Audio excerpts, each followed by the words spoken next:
வாரத்தின் முதல் நாளில் தேவனை தொழுது கொள்ளும்படியாக கூடி வந்திருக்கிறதான உங்கள் யாவருக்கும் கிறிஸ்து இயேசுவின் நாமத்தினாலே உங்களை வாழ்த்துகிறேன். பாருங்க, இந்த நாட்களில் பூமியில் சில இடங்கள் என்ன நடக்குதுன்னா யுத்தங்கள் நடக்குது. நாட்டுக்கு நாடு என்ன செய்கிறாங்கன்னா யுத்தம் பண்ணிக்கிறாங்க. நிறைய பேர் சொல்கிறாங்க இது கடைசி நாட்கள், இயேசு என்ன செய்ய போகிறாருன்னா வரப்போகிறாரு அப்படின்னா சொல்கிறாங்க. நல்லா கவனிங்க, வேத வாக்கியத்தில் கடைசி நாட்கள் கடைசி காலங்கள் ரெண்டு இருக்கு. கடைசி நாட்கள் அப்படின்னு சொல்லும் பொழுது ஏசாயா புஸ்தகத்தை நம்ம வாசிக்கும் பொழுது கடைசி நாட்களில் தேவனுடைய ஆலயம் பர்வதங்களின் கொடுமுடியில் ஸ்தாபிக்கப்படும். கடைசி நாட்கள் அப்படின்னு சொல்லும் பொழுது அப்போஸ்தலர் 2ஆம் அதிகாரத்துல சபையானது எங்கே ஸ்தாபிக்கப்பட்டதுன்னா எருசலேமில் என்ன செய்யப்பட்டதுன்னா ஸ்தாபிக்கப்பட்டது. எப்போ சபை ஸ்தாபிக்கப்பட்டதோ அந்த நாள்ல இருந்து இன்னைக்கு வரைக்கும் நம்ம எப்படி வாழ்றோம்னா கடைசி நாட்கள் நம்ம என்ன செய்யறோங்க வாழ்றோம். அதோடு மாத்திரமல்ல, தீமோத்தேயு புஸ்தகத்துல சொல்லுவார். தீமோத்தேயு புஸ்தகத்துல அவர் சொல்லும்போது சொல்லுவாரு, கடைசி காலங்களில் மனுஷர் தற்பிரியராயும் பொருளாசை உள்ளவங்களா, பெற்றோரை மதிக்காதவங்களா, விபச்சாரம் செய்யக்கூடியவங்களா, வேசித்தனம் பண்ணக்கூடியவங்களா இருப்பாங்கன்னு சொல்லுவார். நிறைய ஒரு பெரிய பாவத்தின் பட்டியல் என்ன செய்வார்னா கொடுப்பார். கடைசி காலங்கள் பாருங்க, நம் கடைசி நாட்கள்ல கடைசி காலங்கள்னு நம்ம வாழ்றோம். இந்த உலகத்துல வாழக்கூடிய ஜனங்கள் இருக்காங்க பாருங்க, பரிசுத்தத்தை பத்தி யாரும் என்ன செய்ய மாட்டாங்கன்னா கவலையே பட மாட்டாங்க. நல்லா கவனிங்க, பரிசுத்தமா வாழணும் அப்படின்னு சொல்லிட்டு எத்தனை கிறிஸ்தவர்கள் யோசிக்கிறாங்க. உலகத்தார விட்டுருங்க, உலகத்தில் வாழக்கூடிய எல்லா மக்களும் யாருக்குள்ள இருக்கிறாங்கன்னா எல்லாமே பொல்லாங்கனுக்குள்ளதான் இருக்கிறாங்க, பிசாசுக்குள்ளதான் இருக்கிறாங்க. உலகமும் அதன் நிறைவும் எல்லாம் தேவனுடையது. ஆனால் உலகத்தில் வாழக்கூடிய அந்த மனுஷர்கள் இருக்காங்க இல்லைங்களா, உலகத்தார், அவங்க எல்லாரும் எப்படி வாழ்றாங்கன்னா அசுத்தத்தோடு என்ன செய்யறாங்கன்னா வாழ்றாங்க. பரிசுத்தத்தை பத்தி அவங்க என்ன செய்ய மாட்டாங்கன்னா கவலையெல்லாம் பட மாட்டாங்க. அவர்கள் பார்க்கக்கூடிய காட்சிகளா இருக்கட்டும், கேட்கக்கூடிய வார்த்தைகளாக இருக்கட்டும், பேசக்கூடிய வார்த்தைகளா இருக்கட்டும், எல்லாமே கெட்ட வார்த்தைகள், கெட்ட காட்சிகள், கெட்ட வார்த்தைகள் அவங்க என்ன செய்யறாங்கன்னா கேட்குறாங்க. அப்ப உலகத்துல இன்னைக்கு ஜனங்கள் எதை விரும்ப ஆரம்பிச்சிட்டாங்கன்னா அசுத்தங்களை விரும்ப ஆரம்பிச்சிட்டாங்க. அதோடு மாத்திரமல்ல, கர்த்தருடைய சபையிலும் கர்த்தருடைய பிள்ளைகள் எப்படி இருக்கிறாங்கன்னா அசுத்தம் உள்ளவங்களா இருக்கிறாங்க. பரிசுத்தம் என்பதை குறித்து அவங்க என்ன செய்ய மாட்டாங்க, கவலையெல்லாம் பட மாட்டாங்க.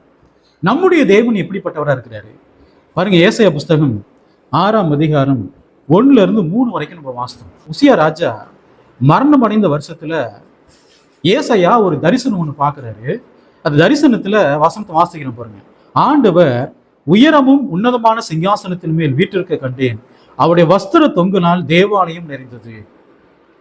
இந்த பிரதான ஆசாரிகள் பார்த்தீங்கன்னா ஏவபத்தை அவங்க தரிச்சிருப்பாங்க. அந்த ஏவபத்தை தரிக்கும் போது அந்த வஸ்திர தொங்கல் இருக்கு இல்லைங்களா, அந்த வஸ்திரத்தின் தொங்கல் அது எதன் மேலாம் படுதோ அது எல்லாமே பரிசுத்தமாயிடும். இந்த வஸ்திரத்தின் தொங்கல் எதன் மேலாம் படுதோ அதில் என்ன ஆயிருங்க, பரிசுத்தமாயிடும். இந்த வசனம் பாருங்க, அவருடைய வஸ்திர தொங்கலால் தேவாலயம் நிறைந்தது. அப்படின்னு என்ன அர்த்தம், தேவாலயம் முழுவதும் எப்படிதான் இருக்கணுங்க, பரிசுத்தமாக தான் இருக்கும். தேவாலயம் முழுவதும் எப்படிதான் இருக்கும், பரிசுத்தம். அப்ப தேவன் சிங்காசனத்துல வீட்டிருக்கிறாரு, அவருடைய வஸ்திரத்தின் தொங்கலால் தேவாலயம் நிறைந்தது. தேவாலயம் முழுவதும் எப்படி இருக்குன்னு எல்லாமே பரிசுத்தமா இருக்கும். அப்ப தேவன் வாசம் செய்யக்கூடிய இடம் எப்படி இருக்குது, அது பரிசுத்தமா இருக்கிறது இல்லைங்களா. ஏசாயா புஸ்தகம் 6ஆம் அதிகாரம் 3ஆம் வசனம் பாருங்க, ஒருவரை ஒருவர் நோக்கி சேனைகளின் கர்த்தர் பரிசுத்தர் பரிசுத்தர், பூமி அனைத்தும் அவருடைய மகிமையால் நிறைந்திருக்கிறது என்று கூப்பிட்டு சொன்னார்கள். சேனைகளின் கர்த்தர் எப்படி இருக்கிறாரு, அவர் பரிசுத்தரா இருக்கிறார்.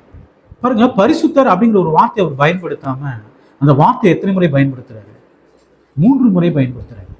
அப்ப நம்முடைய தேவன் எப்படிப்பட்ட தேவனா இருக்கிறாருன்னா மகா பரிசுத்தம் உள்ளவரா இருக்கிறார். நம்முடைய தேவன் எப்படிப்பட்ட தேவன், மகா பரிசுத்தம் உள்ளவர். சரி, தேவன் பரிசுத்தம் உள்ளவரா இருக்கிறாரு, அவரிடத்தில் சேரக்கூடியவங்க எப்படி இருக்கணும். வெளிப்படுத்தி சொல்லுவாரு, அசுத்தமானது ஒன்றும் அதில் பிரவேசிப்பதில்லை. எங்கன்னா தேவன் வாசம் செய்யக்கூடிய இடத்துல அசுத்தமானது ஒண்ணுமே பிரவேசிக்காதுங்க. இன்னைக்கு நிறைய கிறிஸ்தவர்கள் என்ன யோசிக்கிறாங்கன்னா, நம்ம கிறிஸ்தவங்களா இருக்கிறோம், அதனால நம்ம பரலோகத்துக்கு போயிடும்னு நினைக்கிறாங்க. நாம் கிறிஸ்தவர்களா இருக்கிறோம், தேவன் நம்ம ஏற்றுக்கொள்வார்னு நினைக்கிறாங்க. நம்ம எப்படி வேணாலும் வாழலாம், தேவன் என்ன செஞ்சிருவாரு, மன்னிச்சு ஏத்துக்குவாருன்னு நினைக்கிறாங்க.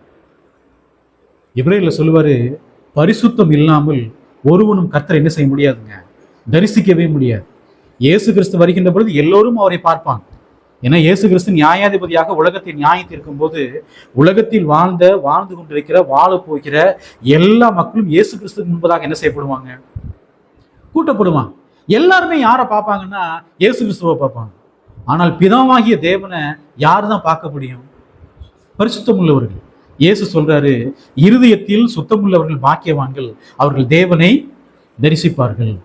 இருதயத்துல யார் சுத்தமா இருக்கிறாங்களோ, பரிசுத்தமா இருக்கிறாங்களோ, அவர்கள் மாத்திரமே தேவன் என்ன செய்ய முடியுங்க? தரிசிக்க முடியும். அப்ப தேவன் எங்க வாசம் பண்றாரு? பரலோகத்துல. பரலோகத்துல எங்க வாசம் பண்றாரு? மகா பரிசுத்த ஸ்தலம். தேவன் அங்கதான் வாசம் பண்றாரு.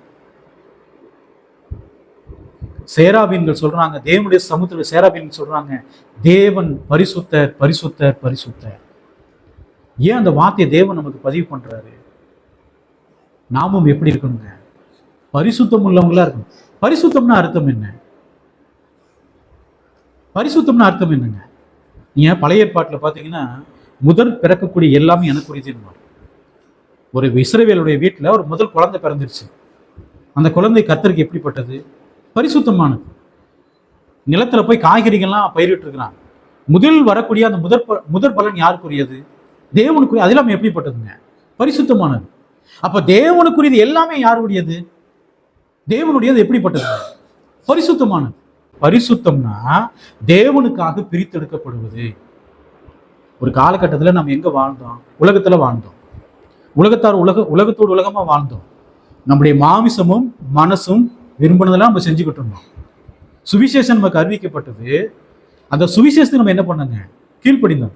உலகத்திலிருந்து நாம் பிரித்தெடுக்கப்பட்டோம். அதனாலதான் கர்த்தருடைய பிள்ளைகள் எப்படி அழைக்கப்படுறாங்க? பரிசுத்தம் உள்ளவர்கள். உலகத்திலிருந்து நம்ம என்ன செய்யப்பட்டிருக்கிறோங்க? பிரித்தெடுக்கப்பட்டிருக்கிறோம்.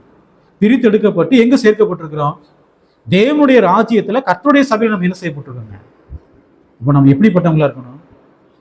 பரிசுத்தம் உள்ளவங்களா இருக்கணும். தேவன் உலகத்திலிருந்து பிரித்தெடுத்தனால பரிசுத்தம் உள்ளவர்கள். யாத்திராம் புஸ்தகம் 15ஆம் அதிகாரம் 11ஆம் வசனம் பாருங்க. கர்த்தாவே, தேவர்களில் உமக்கு ஒப்பானவர் யார்? பரிசுத்தத்தில் மகத்துவம் உள்ளவரும் துதிகளில் பயப்படத்தக்கவரும் அற்புதங்களை செய்கிறவரும் ஆகிய உமக்கு ஒப்பானவர் யார்? தேவன் பாருங்க, பரிசுத்தத்தில் மகத்துவம் உள்ளவர். நம்முடைய தேவன் பரிசுத்தத்தில் எப்படி இருக்கிறாரு? மகத்துவம் உள்ளவரா இருக்கிறார். அவரிடத்துல சின்ன அசுத்தம் கூட காணப்படாதுன்ற. பரிசுத்தத்தில் மகத்துவம் உள்ளவர். நேற்றைக்கு நாங்கள் கோயம்புத்தூர் போயிருந்தோம் அந்த பைபிள் வாங்குறதுக்காக. இன்றைக்கு இருக்கக்கூடிய இந்த பைபிள் சொசைட்டில இருக்குங்களா, கண்ட்ரோல் பண்றது யாருன்னா சென்ட்ரல் கவர்மெண்ட் என்ன செய்யறாங்க? கண்ட்ரோல் பண்றாங்க. அவங்க என்ன சொல்றாங்கன்னா, நம்முடைய பைபிள்ல முதல் பக்கத்துல இந்த அட்டை பக்கத்துல இருக்கு இல்லைங்களா, பரிசுத்த வேதாகமம். அந்த பரிசுத்தம்ங்கிற வார்த்தையை எடுங்கன்னு சொல்றாங்க. வேதாகம் மாத்திரம் போடுங்க. வேதாகமம் என்ற வார்த்தையை மாத்திரம் என்ன செய்யுங்க? போடுங்க. எதுக்கு பரிசுத்த வேதாகமம் ஏன் போடுறீங்க? அப்ப இன்றைக்கு இருக்கக்கூடிய அரசாங்கத்திற்கு எது பிடிக்கிறது இல்லை? பரிசுத்தம். இன்றைய காலகட்டத்தில் எத்தனை கர்த்தருடைய சபையில பரிசுத்தத்தை பத்தி பேசுறாங்க. பரிசுத்தமா வாழணும். அந்த பரிசுத்தங்கிற வார்த்தையை சென்ட்ரல் கவர்மெண்ட் எடுத்து சொல்றாங்க. எல்லாம் யாருடைய கட்டுப்பாட்டில் போயிடுச்சுங்க? சென்ட்ரல் கவர்மெண்ட், மத்திய அரசுடைய கட்டுப்பாட்டில் போயிடுச்சு. பைபிள் அடிக்கிறதுல இருந்து பைபிள் குறைவா தான் என்ன செய்யறாங்க? அச்சிடுறாங்க.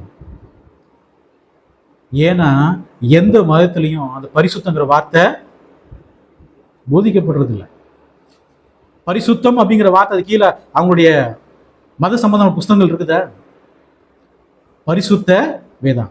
இந்த பரிசுத்த வேதாகமம் அப்படிங்கிற வார்த்தை இது மனுஷன் கொடுத்த வார்த்தையா தேவன் கொடுத்த வார்த்தையா? தேவன் கொடுத்த வார்த்தை. அந்த வார்த்தை எங்க இருக்குது? ரோமர் புஸ்தகம் 1ஆம் அதிகாரத்துல இருக்கு. பரிசுத்த வேதாகமத்தின்படி. அந்த வார்த்தையை முன்புதான் போட்டிருக்காங்க, பரிசுத்த வேதாகமம். இந்த பரிசுத்தங்கிற வார்த்தை யாருக்கு பிடிக்கலங்க? உலகத்துக்கு பிடிக்கல.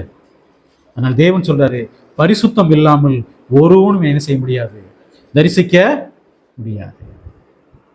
ஏசாயா புஸ்தகம் 57ஆம் அதிகாரம் 15ஆம் வசனம் பாருங்க. நித்திய வாசையும் பரிசுத்தர் என்கிற நாமம் உள்ளவருமாகிய மகத்துவமும் உன்னதமானவர் சொல்கிறதாவது. பரிசுத்தர் என்கிற நாமம் உள்ளவர். தேவனுடைய நாமம் என்னதான்? ஒரு நாமம், பரிசுத்தம் உள்ளவர். இன்னைக்கு நம்ம நிறைய பொய் பேசுறோம்னு வச்சுக்கோங்களேன். நிறைய பொய் பேசுறோம், நிறைய கெட்ட வார்த்தைகளை பேசுறோம், நிறைய கெட்ட காட்சிகளை நம்ம பார்க்கிறோம், கெட்ட வார்த்தைகளை கேட்கிறோம். இப்படிப்பட்டவர்களை தேவன் ஏற்றுக்கொள்வாரா? வாரத்தில் ஒரு நாள் ஞாயிற்றுக்கிழமை காலையில 2 மணி நேரம் பரிசுத்தமா இருந்தா போதும்னு நினைக்கிறாங்க. சில சபைகள்ல ஒர்ஷிப் நடக்கிறதுக்கு முன்னாடி பாவ அறிக்கை பண்ணணும். நாங்க இந்த வாரம் செஞ்ச பாவங்களை என்ன செஞ்சிருங்க, மன்னிச்சிருங்க, எங்க கர்த்தருடைய பந்தியில பங்கு பெறும்போது பரிசுத்தமா பங்கு பெறக்கு உதவி பண்ணுங்கன்னு கேட்குறாங்க. அவங்கள பொறுத்த மட்டும் பரிசுத்தங்கிறது எவ்வளவு நேரம்? 2 மணி நேரத்துல இந்த கர்த்தருடைய பந்தி எடுக்கிறாங்க பாருங்க, ஒரு 1/4 மணி நேரம் பரிசுத்தமா இருக்கும்னு நினைக்கிறாங்க. பரிசுத்தங்கிறது வாரத்தின் முதல் நாள் மாத்திரம் அப்படி இருக்கணுமா? வாரத்துல 7 நாளுமே இருக்கணுமா? வாரத்துல 7 நாள் பரிசுத்தம் உள்ளவங்களா இருக்கணும். இன்னைக்கு பரிசுத்தங்கிற வார்த்தை எத்தனை பேருக்கு பிடிக்குது? நம்ம ஒழுங்கா இருங்க, ஒழுக்கமா இருங்கன்னா நம்ம கோபம் வராதுங்களா? நீ பேசி பாருங்க, ஒழுக்கமாறு அப்படின்னு சொல்லுங்க, உங்களுக்கு என்ன வந்துருங்க? கோபம் வந்துடும். ஏன் ஒழுக்கத்தை பத்தி நீ பேசுறியான்னு கேட்பாங்க. நம்ம என்ன பேசணும்? ஒழுக்கம் பரிசுத்தம் ரெண்டும் ஏற்கனவே ஒரே வார்த்தை தான் இல்லைங்களா? பரிசுத்தமா இருக்குன்னு சொல்றோம், உங்களுக்கு என்ன வந்துருங்க? அப்ப நான் அசுத்தமா இருக்குமா கேட்பாங்களா இல்லைங்களா? அப்ப தேவனுடைய நாமம் என்னன்னா பரிசுத்தர். பரிசுத்தர் என்கிற நாமம் உள்ளவர் சொல்லுகிறதாவது, ஏன்னா அசுத்தமானதொன்றும் எங்க போகாதுங்க, பரலோகத்தில். தேவன் அப்படிப்பட்ட அசுத்தமான ஜனங்கள் என்ன செய்ய மாட்டாரு, ஏற்றுக்கொள்ள மாட்டார். நாம் பரிசுத்தமாக வேண்டும் என்பது தேவனுடைய சித்தமா இருக்கிறது. அதுக்காக அவர் எதை கொடுத்துக்கிறாருன்னா வேத வாக்கியத்தை என்ன பண்ணிக்கிறாருங்க, கொடுத்துக்கிறார். கேள்வி என்னன்னா, பரிசுத்தம்னா அர்த்தம் என்ன, அசுத்தம்னா அர்த்தம் என்ன? தேவனுக்கு ஏற்ற பரிசுத்தம்னு அர்த்தம் என்ன? பரிசுத்தம்னு அர்த்தம் என்ன தெரியுங்களா? தேவன் எதெல்லாம் செய்யின்னு சொல்றாரோ அது எல்லாத்தையும் செய்யறதா என்ன பரிசுத்தம். அசுத்தம்னா என்ன? தேவன் எதெல்லாம் செய்யாதுன்னு சொல்றாரோ அதெல்லாம் ஒருபோதும் என்ன பண்ணக்கூடாதுங்க, செய்யக்கூடாது. அதை செஞ்சோம்னா என்ன ஆயிருங்க, அசுத்தம். ரொம்ப ஈஸியான ஒரு வார்த்தை தான். பரிசுத்தம்னு அர்த்தம் என்ன? தேவன் எதை செய்யின்னு சொல்ற அதை செய்யணும். அசுத்தம்னு அர்த்தம் என்ன? தேவன் எதை செய்யாதுன்னு செய்யக்கூடாதுன்னு சொல்றாரோ அதெல்லாம் செய்யறோம்னா என்ன ஆயிடுவான், அசுத்தமாயிடும். கொரிந்தியர்கள் தேவன் சொன்னாரு, இவர்கள் நடுவிலிருந்து புறப்பட்டு பிரிந்து போய் அசுத்தமானதை தொடாதுங்கள். ஏன்னா கொரிந்தியர் மறுபடி எங்க போயிட்டாங்க, உலகத்துக்கே போயிட்டாங்க. உலகத்தார் வாழ்ற மாதிரி வாழ்ந்துட்டு இருக்கிறான். அவர் சொல்றாரு, இவர்கள் நடுவிலிருந்து புறப்பட்டு பிரிந்து போய் அசுத்தமானதை என்ன செய்யாதீங்க, தொடாதீங்க. அப்பொழுது நான் உங்களை ஏற்றுக்கொண்டு நான் உங்களுக்கு பிதாவா இருப்பேன், நீங்கள் எனக்கு குமாரும் குமார்த்திகளுமா இருப்பீர்கள். சர்ச்சுக்கு வர்றதுனா என்ன யோசிக்கிறாங்க, நம்ம எல்லாமே தேவனுடைய குமாரும் குமார்த்திகளும்ன்றாங்க. எப்ப நம்ம அசுத்தமானதை தொடாது இருக்கிறோமோ அப்பதான் நம்ம யாருங்க, தேவனுடைய பிள்ளைகள். எப்போ உலகத்திலிருந்து புறப்பட்டு பிரிந்து வெளியே வருகிறோமோ அப்பதான் நம்ம யாரு, தேவனுடைய பிள்ளைகள்.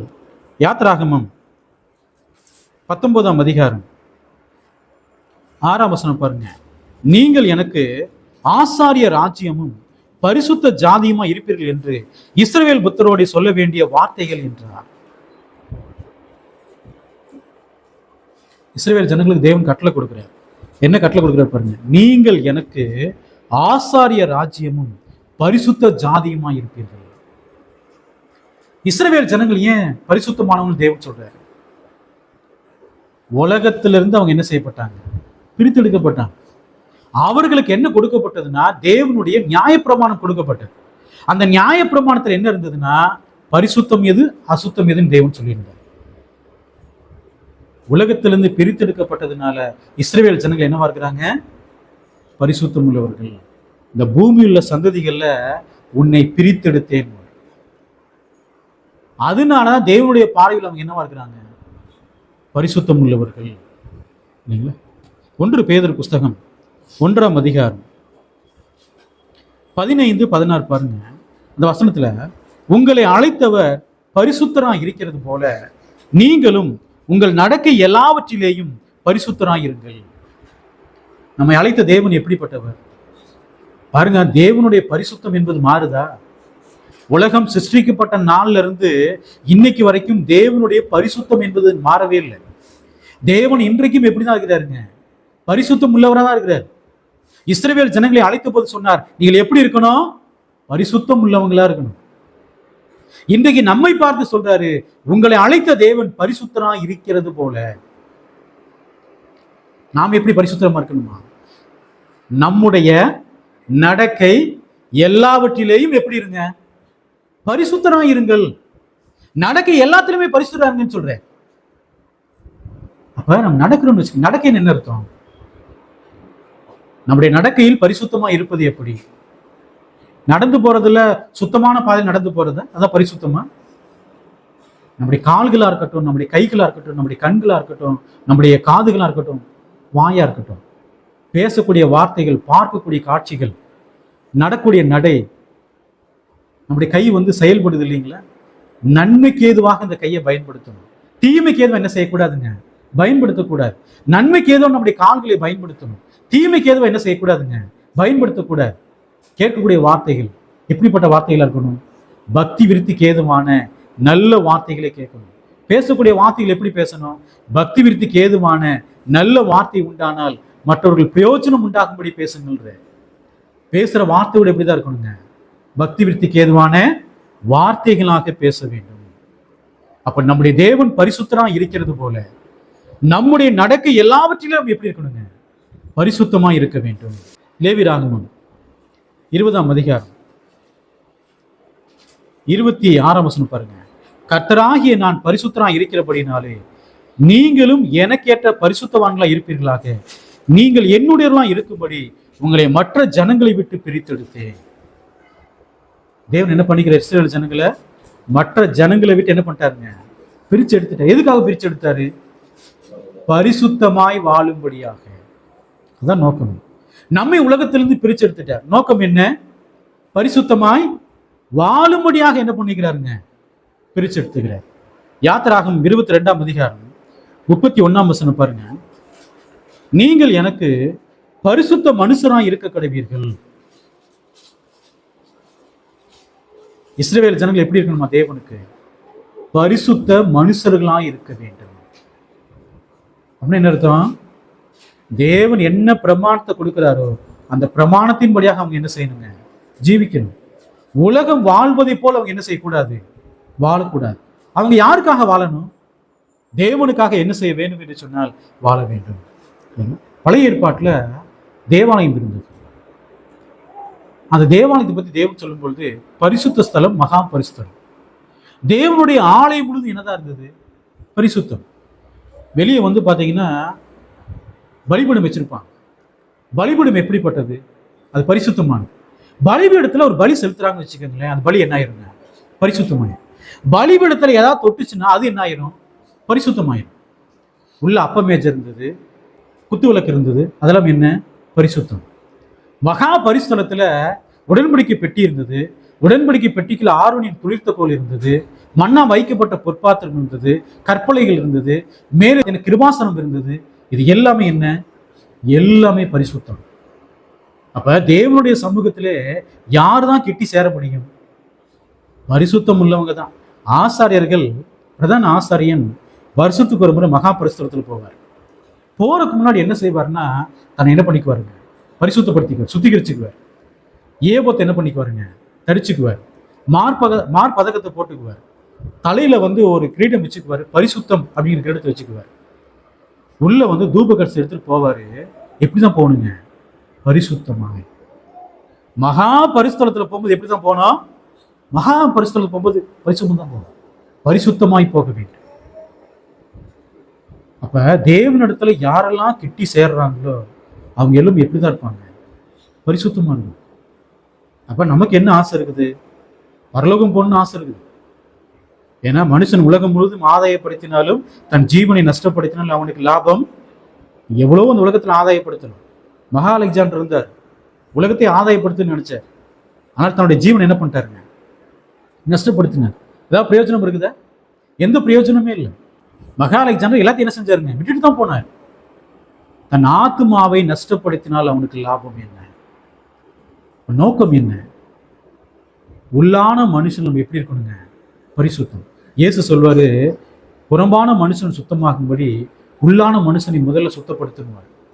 நம்முடைய இருதயம் சுத்தமா இருக்கும் என்று சொன்னால் நம்முடைய செயல்பாடுகள் எப்படி இருக்கும்? பரிசுத்தமா இருக்கு இல்லைங்களா? அப்ப தேவாலயத்துல எல்லாமே பரிசுத்தமானதுதான். லேவியராகமம் 21ஆம் அதிகாரம் 17ஆம் வசனம் பாருங்க. நீ ஆரோனோடு சொல்ல வேண்டியது என்னவென்றால், உன் சந்ததியாருக்குள்ளே அங்கவீனம் உள்ளவன் தலைமுறை தோறும் தேவனுடைய அப்பத்தை செலுத்தும்படி சேரலாகாது.